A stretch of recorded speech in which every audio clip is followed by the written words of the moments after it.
সোমালিয়ায় ত্রাণ সরবরাহ কমে যাওয়ায় দুর্ভোগ বাড়ছে বাস্তুচ্যুতদের। সহিংসতা ও জলবায়ু পরিবর্তনের প্রভাবে অস্থায়ী তাঁবুতে মানবেতর দিন কাটাচ্ছে তারা। ক্রমে তীব্র হচ্ছে খাবার ও সুপেয় পানির সংকট। স্বাভাবিক জীবনে ফিরতে আন্তর্জাতিক সম্প্রদায়ের সহায়তা চায় সোমালিয়াবাসী। সোমালিয়ার বাইদোয়া অঞ্চলের একটি অস্থায়ী আশ্রয় শিবির এটি। সংঘাত ও জলবায়ু পরিবর্তনের প্রভাবে এখানে বেঁচে থাকার লড়াই করছে হাজারো পরিবার। প্লাস্টিক আর কাপড়ে মোড়ানো তাঁবুগুলো এখানকার বাসিন্দাদের যথেষ্ট সুরক্ষা দেয় না। বালাই নেই নিরাপত্তা আর গোপনীয়তার। দাতা গোষ্ঠীগুলোর কাছ থেকে ত্রাণ সহায়তা কমে যাওয়ায় আশ্রয় শিবিরে খাদ্য সংকট ক্রমেই তীব্র হচ্ছে। রয়েছে সুপেয় পানির যথেষ্ট ঘাটতি। সেখানে সন্তানের পড়ালেখা যেন বিলাসিতা।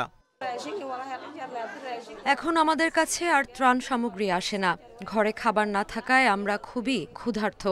আমাদের শিশুরা শিক্ষার সুযোগ থেকেও বঞ্চিত হচ্ছে। আল কায়েদার সহযোগী সোমালিয়ার জঙ্গি গোষ্ঠী আল শাবাব প্রায়ই বেসামরিক এলাকা ও সরকারি স্থাপনায় হামলা চালায়।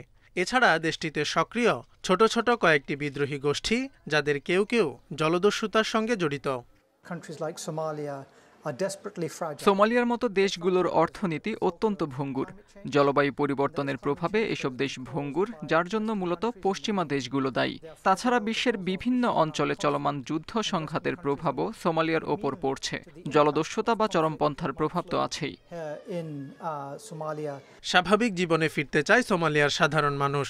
ত্রাণ সহায়তা বাড়ানোর পাশাপাশি অভ্যন্তরীণ সহিংসতা বন্ধে আন্তর্জাতিক পদক্ষেপ চায় তারা। Zubair Hussain, Independent news.